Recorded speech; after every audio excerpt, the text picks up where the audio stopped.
Buen día, soy María Begoña Angulo Cruzado, soy médico residente de segundo año de nefrología en el Hospital Nacional Arzobispo Loaiza. El día de hoy vengo a presentar el tema respecto a la injuria renal aguda en atención primaria.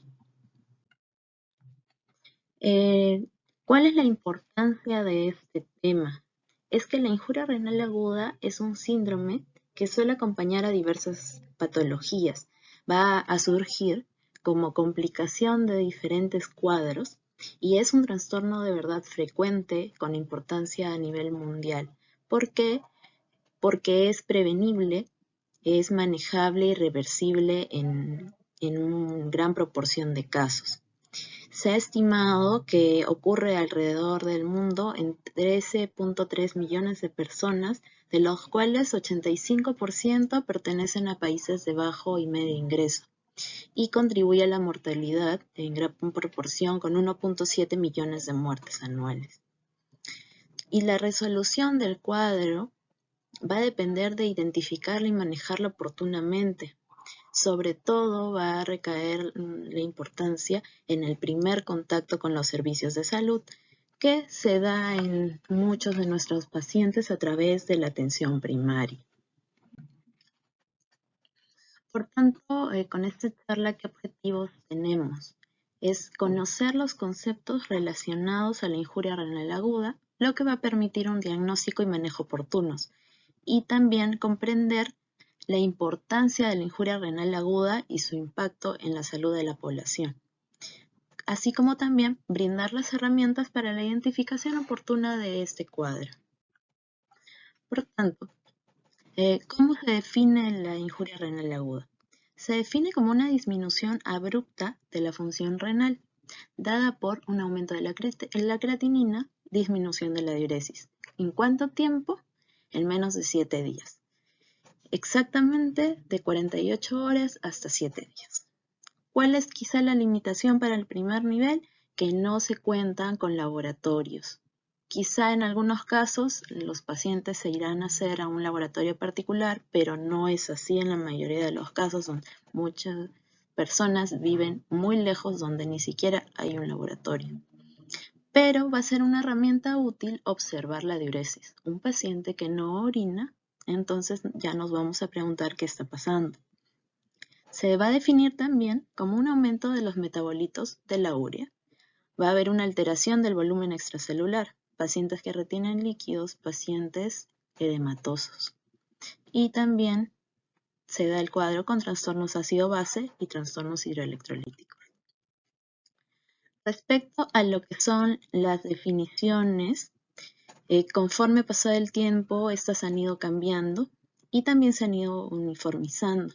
Las más importantes tenemos de la ACKIN, y la más reciente y quizá la más aceptada hasta ahora es la del CADIGO, la cual define en líneas generales a la injuria renal aguda como un incremento en la creatinina de 0.3 miligramos por decilitro en 48 horas a 7 días, o un flujo urinario menor a 0.5 mililitros kilo hora por más de 6 horas.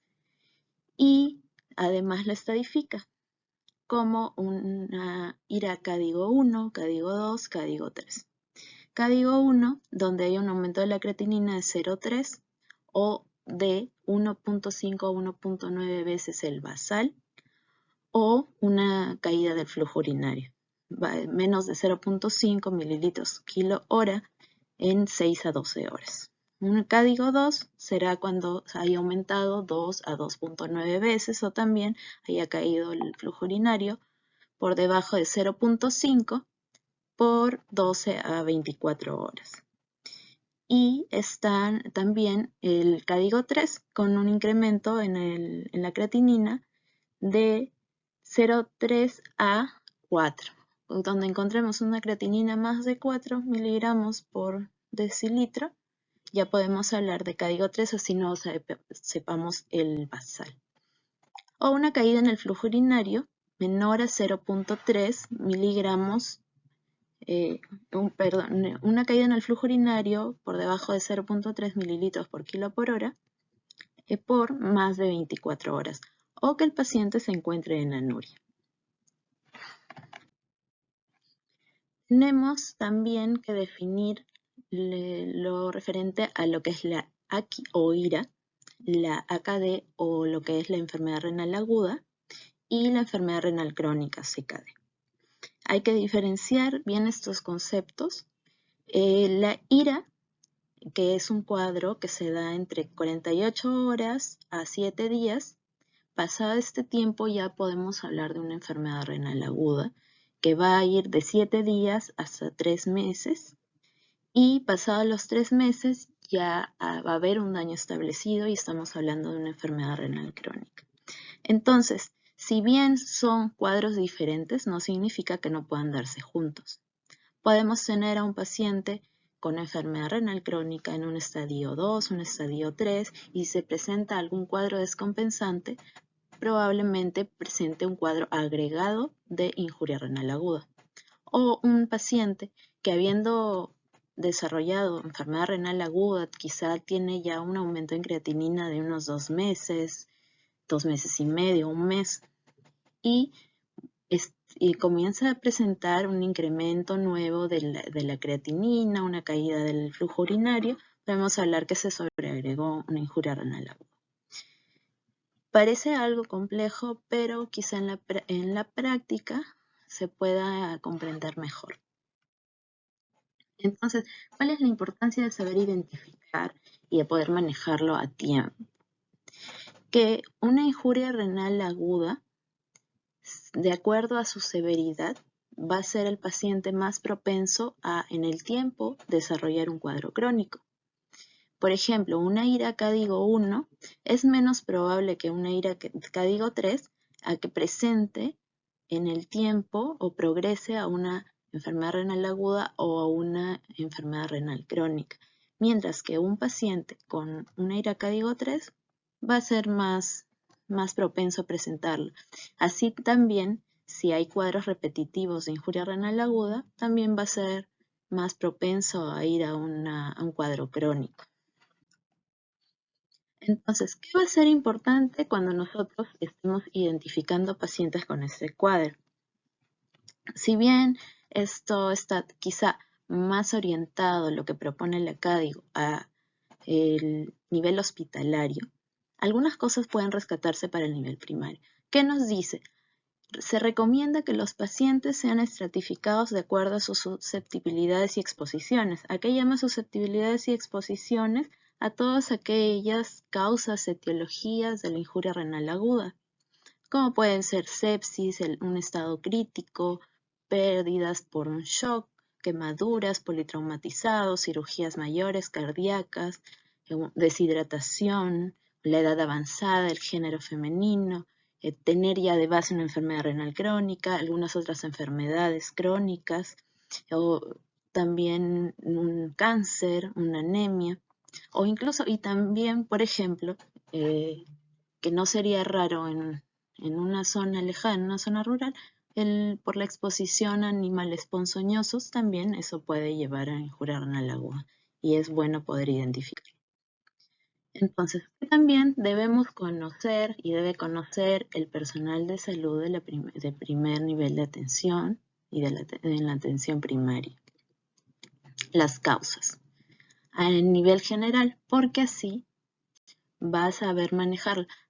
No todas, el primer nivel de atención tiene escasez de recursos, lo sabemos, y no va a dar un manejo completo, pero sí quizá el manejo más importante, que es el inicial. Entonces debe diferenciar cuando es prerrenal, es renal y posrenal. Probablemente dónde puede hacer más, si es prerrenal o es posrenal. Prerrenal probablemente por pérdidas, por disminución del volumen, una hemorragia masiva por un accidente o una hemorragia digestiva puede llevar a un caso así, deshidratación severa.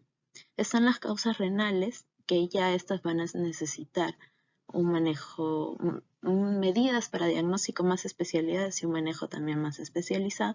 Y están las causas porrenales que pueden fácilmente manejarse resolviendo un cuadro obstructivo, por ejemplo.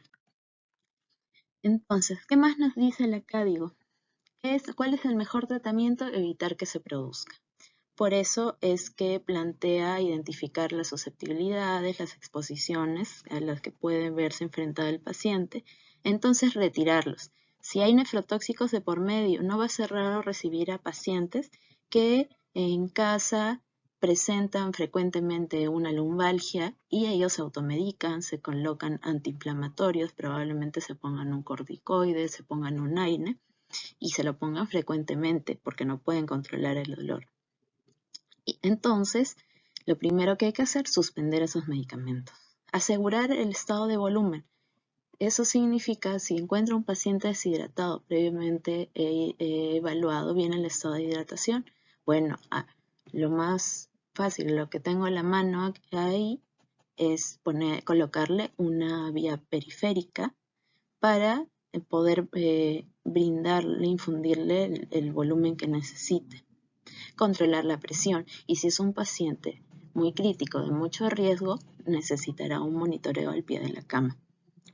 El monitoreo de creatinina es algo difícil, por lo que ya hemos mencionado, no se cuenta fácilmente con un laboratorio, pero sí se puede monitorizar el flujo urinario. Además, bueno, evitar la hiperglicemia. En caso se necesite de contraste, pero esto va a ser probablemente en el nivel hospitalario, ver otras alternativas para diagnóstico por imágenes o para el diagnóstico en general. Hay que identificar a los pacientes en riesgo y hay que tratar la causa de base. Además, ya va a haber otras situaciones, como evaluar si este paciente requiere una terapia de reemplazo renal o ingreso a una unidad crítica. Pero esto ya probablemente va a ser una vez derivado a una unidad hospitalaria. Entonces, este algoritmo bastante interesante nos ayuda a guiar el manejo de nuestros pacientes y también nos va a servir para la atención primaria. Una vez que nosotros hemos identificado la injuria renal aguda, porque ya tenemos claros los conceptos de qué es una injuria renal aguda, ya sabemos la importancia de esta por su impacto en la salud pública, ya sabemos cómo la vamos a monitorizar, mirando lo más sencillo que tenemos, mirando la diuresis. Ya tenemos alguna idea de ver cómo evaluar causas. Entonces vamos a revisar este algoritmo. Si hemos identificado nuestra AKI, si es sí, bueno, hay que examinar a nuestro paciente, interrogarlo en lo que sea posible. Si no es posible al paciente por su estado, será al familiar. Los exámenes, bueno, si se cuenta, pues podría tomársele. Es difícil, no se cuentan con muchos en los puestos, en los centros de salud, pero también hay que ver los que sean necesarios. Estadificar nuestra ira. Ya sabemos qué es la ira, ahora la estadificamos, porque eso también nos va a servir cuando pensemos en referirlo. Entonces, ¿qué vamos a evaluar?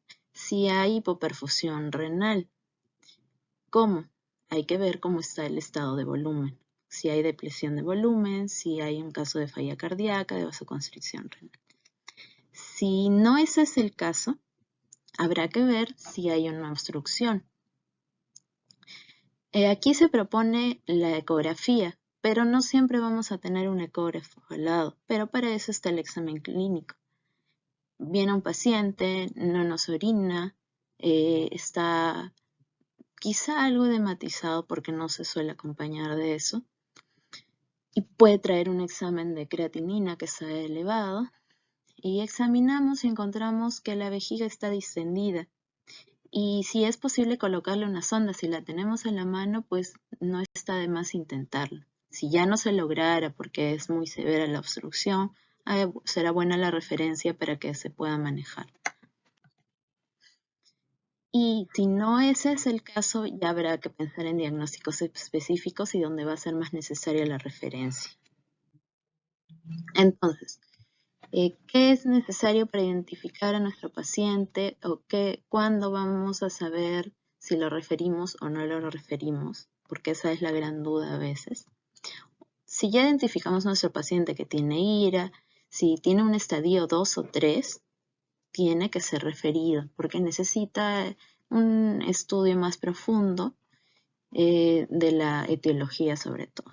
Si es un paciente con ira en estadio 1, pero no tenemos claro cuál es la etiología, quizá el paciente está tranquilo, está estable, pero igual necesita el estudio de la etiología.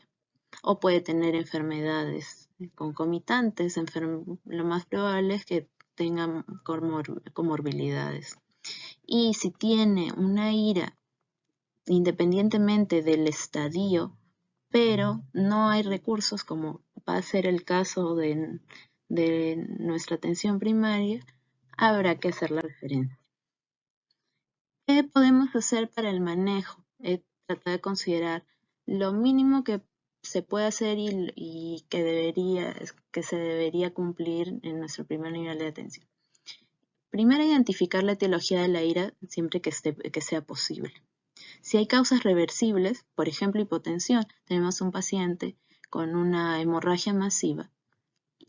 Como les dije, lo primero, una vía y si se puede pasar fluido, lo que se pueda pasar. Si hay depresión de volumen, es el mismo caso. Y si no ese es el caso y es una obstrucción y le podemos poner una sonda, pues hay que colocársela. Si hay un injuriante activo, nefrotóxicos, lo primero, suspenderlo. Y bueno, identificar las complicaciones y si nos está en nuestras manos, en nuestra capacidad de resolución, definir si va a necesitar la terapia de reemplazo renal, de todas maneras habrá que referir. Y ya el especialista indicará si es necesario. Entonces, ¿cuáles son los desafíos de nuestra atención primaria una vez que ya hemos visto todos estos conceptos respecto a la injuria renal aguda? Los desafíos a los que nos enfrentamos en este nivel es la escasez de recursos, sobre todo para apoyar el diagnóstico. La poca capacitación del personal respecto a identificación de ira. Como les mencioné, no todos en el puesto de salud son médicos y no siempre, incluso en algunos establecimientos no se cuenta con médico. E incluso los mismos médicos, aquellos que hemos pasado por el SERUMS, no siempre vamos a estar preparados porque es un proceso y el paciente no va a esperar a que uno esté preparado. Puede llegar y a más de uno quizá nos ha pasado que no supimos qué hacer o no supimos identificar. Entonces, no siempre estamos preparados para manejar y para ver la posible necesidad de referir a ese paciente. El desconocimiento también de medidas preventivas. Esto referido a algunas causas. Por ejemplo, medicamentos nefrotóxicos que podría evitarse si se da una educación adecuada al paciente. Y creencias de la población, no siempre, no solo en este caso, en otras enfermedades, es la lucha diaria, ¿no? Entonces, ¿qué puntos claves nos tenemos que llevar de esta charla? La injuria renal aguda es una entidad frecuente alrededor del mundo, es de verdad un problema para la salud pública. ¿Por qué? Porque tiene una frecuencia muy elevada y sus consecuencias en qué repercuten tanto a corto como a largo plazo por los costos. Tiene una gran carga aporta una gran carga a la morbimortalidad a nivel mundial que podría evitarse con la adecuada preparación de nuestro personal sobre todo y podría ser evitable. Entonces, ¿qué es importante? Que el personal de salud de nuestra atención primaria conozca estos conceptos relacionados a la injuria renal aguda, lo básico. ¿Qué hay que saber? ¿Qué es? Su importancia en la salud pública, cómo identifico sus causas, cómo la monitorizo y cuándo la refiero. Yo podría resumir en esos 5 puntos lo mínimo que se debería conocer. ¿Por qué? Porque esto va a permitir el diagnóstico y el manejo oportuno, e identificar la necesidad de referirlos. Eso ha sido lo que quería compartir. Muchas gracias.